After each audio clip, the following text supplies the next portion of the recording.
اعوذ باللہ من الشیطان الرجیم بسم اللہ الرحمن الرحیم۔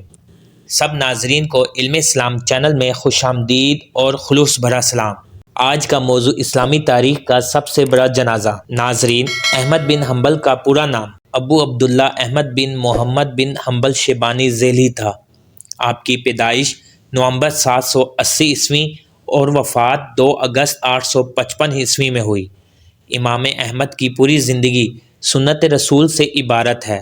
وہ در حقیقت امام فی الحدیث، امام فی الفقہ، امام فی القرآن، امام فی الفکر، امام فی الزہد وغیرہ کے عالی مقام پر فائز رہے۔ وہ اپنے عہد کے سب سے بڑے عالم حدیث تھے۔ سنت نبوی سے عملی و علمی لگاؤ تھا، اس لیے امت سے امام اہل سنت والجماعت کا لقب پایا۔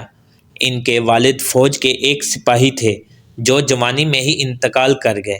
اس وقت ان کی عمر 2 برس کی تھی۔ ان کی والدہ نے تربیت و تعلیم کی ذمہ داری نبھائی اور ابتدائی تعلیم بغداد میں ہی دلائی۔ امام احمد امام شافعی کے شاگرد تھے۔ آپ کا شمار اپنے زمانے کے مشہور علماء حدیث میں ہوتا تھا۔ انہوں نے مسند کے نام سے حدیث کی کتاب تالیف کی، جس میں تقریباً 40,000 احادیث شامل ہیں۔ امام شافعی کی طرح امام احمد کی مالی حالت بھی کمزور تھی۔ لوگ انہیں بے شمار تحائف اور ہدیہ پیش کرتے، لیکن آپ سب کچھ بانٹ دیتے اور اس میں سے کچھ بھی اپنے اوپر صرف نہ کرتے۔ امام احمد نوجوان ہی تھے، مگر اپنے زمانے میں امام المحدثین خیال کیے جاتے تھے اور مشائخ کے حلقے میں بہت ہی عزت و احترام سے دیکھے جاتے تھے۔ امام احمد نے درس دینا شروع کیا، مگر واسق کی خلافت کے زمانے میں مجبوراً انہوں نے درس بند کر دیا۔ 16 برس کی عمر میں انہوں نے حدیث کی سماعت شروع کی۔ ابو یوسف کے حلقہ درس میں بیٹھے۔ 180 ہجری میں سب سے پہلا حج کیا، پھر حجاز آمد و رفت رہی اور علماء حجاز سے علم سیکھتے رہے۔ 196 ہجری میں یمن جا کر عبدالرزاق سے احادیث سنی۔ احمد بن حنبل انتہائی سادہ زندگی بسر کرتے تھے۔ تھوڑی کاشتکاری کرتے، جو غلہ پیدا ہوتا وہ ضروریات کے لیے کافی سمجھتے۔ غلہ کی زکوٰۃ برابر سالانہ ادا کیا کرتے۔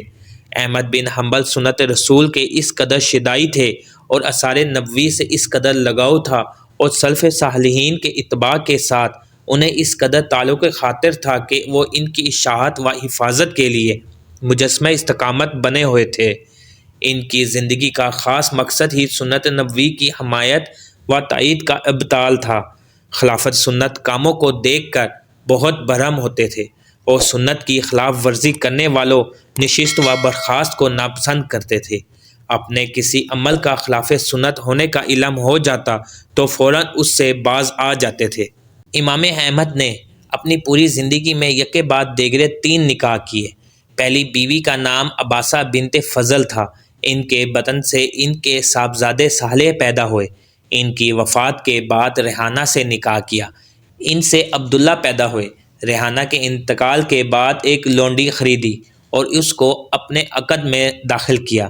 اس کے بطن سے 5 لڑکے حسن حسین، جو دونوں جڑواں تھے اور بچپن میں ہی وفات پا گئے۔ پھر حسن، محمد، سعید اور ایک لڑکی زینب پیدا ہوئی۔ 241 ہجری ربیع الاول میں مرض الموت میں مبتلا ہوئے تو خلیفہ المتوکل نے ابن ماسوی طبیب کو ان کے علاج کے لیے بھیجا۔ اس نے تشخیص کے بعد تجویز کیا، لیکن وہ علاج کروانے پر آمادہ نہ ہوئے۔ طبیب نے خلیفہ کو یہ رپورٹ پیش کی کہ انہیں کوئی بیماری نہیں ہے، صرف خوراک استعمال نہ کرنے سے کمزوری میں اضافہ ہو رہا ہے۔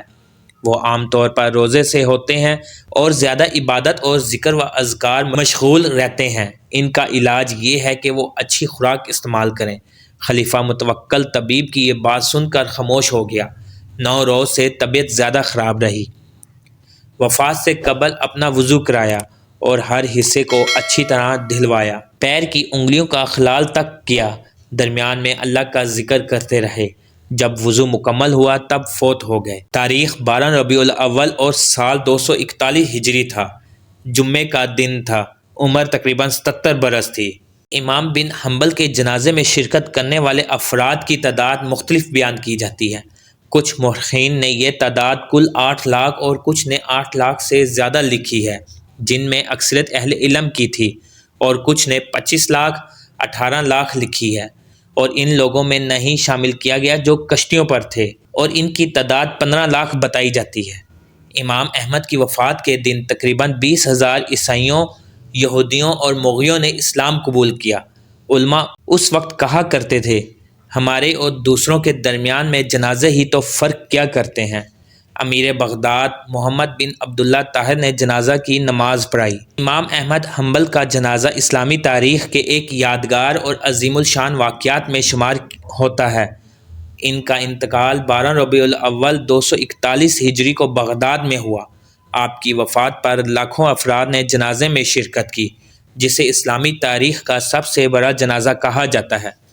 عزیز دوستو، امید کرتا ہوں کہ ویڈیو آپ دوستوں کو پسند آئی ہوگی۔